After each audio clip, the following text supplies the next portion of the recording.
মেহেদির রং ফুয়েতে না ফুয়েতে লাশ হওয়া ১৯ বছর বয়সী নববধূ মুসাম্মদ জুমা আক্তারর রহস্যজনক মৃত্যুর প্রতিবাদে এবার অভিযুক্ত স্বামী নেওয়াজ শরীফুর দৃষ্টান্তমূলক শাস্তির দাবিতে উত্তাল উইটি হাটহাজারী। যারা 12 ফেব্রুয়ারি ভোট দিয়েছি অনেকের হাতে কিন্তু এখনো রঙের দাগ এখনো যায় নাই। আমার মনে হয় 1 মাস 19 দিনের মাথায় একটা মেয়ের বিবাহের পর তার হাতের মেহেদিও কিন্তু শুকায় নাই। এই ধরনের একটা ন্যাক্কারজনক ঘটনার সঙ্গে যারা জড়িত বাবুর সঙ্গে আমার মনে হয় বাবুর পরিবারের আরো অন্যান্য তার পরিবারের যারা আছে তারাও জড়িত। দেখুন বাবুর ফরকিয়া আর বলি ও যে ফরকিয়া গই তুই আর বোন জানিত ফাজি দেয় ও যে ফরকিয়া গই তুই আর বোন জানিত ফাজি দেয় ও আর বোনের দুনিয়া তুই সরাই দি দেয়। জুমা আক্তার হাটহাজারির মাইয়ে খারখনের পাড়া এলাকার ওর বিয়ের এক মাস 19 দিনের মাথার মিজে রমজান মাসের 29 রমজানের সকালেই ওর স্বামীর হাতেও নির্মমভাবে হত্যা হই।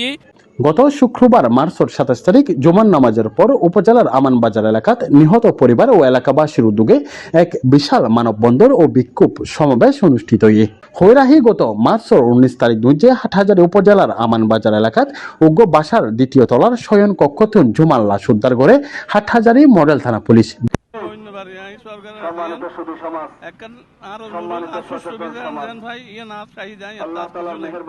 দৃষ্টান্তমূলক শাস্তি সর্বোচ্চ শাস্তি ফাঁসির দাবি করি যেন কার্যকর হয়। আর সুরবন জুমা আক্তার আসলে নির্মমভাবে হত্যা যা পরিকল্পিতভাবে আসলে জিএনআর কাম্য নয়। বিয়ের মাত্র 1 মাস 19 দিনের মাথাত জুমার এই মৃত্যু লয়ের এলাকার ব্যাপক চাঞ্চল্য সৃষ্টি হয়ে পরিবারের দাবি স্বামী নেওয়াজ শরীফ পরকীয়া এবং ক্রমাগত শারীরিক মানসিক নির্যাতনের জেরে এই যোগ্য পরিকল্পিত হত্যাকাণ্ড, যদিও স্বামীর পক্ষতুন ইবেরে আত্মহত্যা বলে দাবি করা হয়ে। গতকালিয়ে মানববন্ধনত শত শত নারী পুরুষ অংশগ্রহণ করে বিক্ষোভকারীসকলে জুমার হত্যার বিচার চায় এবং খুনিসকলের ফাঁসি চায়। ইতিমধ্যে জুমার বাবার দায়ের করা মামলার স্বামী নেওয়াজ শরীফ প্রকাশ বাবুরে গ্রেপ্তার করছে হাটহাজারী মডেল থানা পুলিশ। আর ফাঁসি হাই বলে হয় সালাই দিত স্যার আর বনুরে, কিন্তু ও আর বনুরে হত্যা করছি আর 100% গ্যারান্টি দিয়ে হত্যা মো আর বনুরে গলা টিপি হত্যা করছি।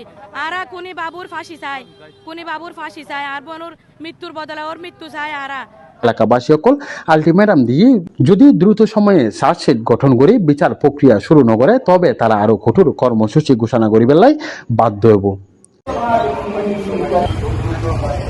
C+ TV Chittagong.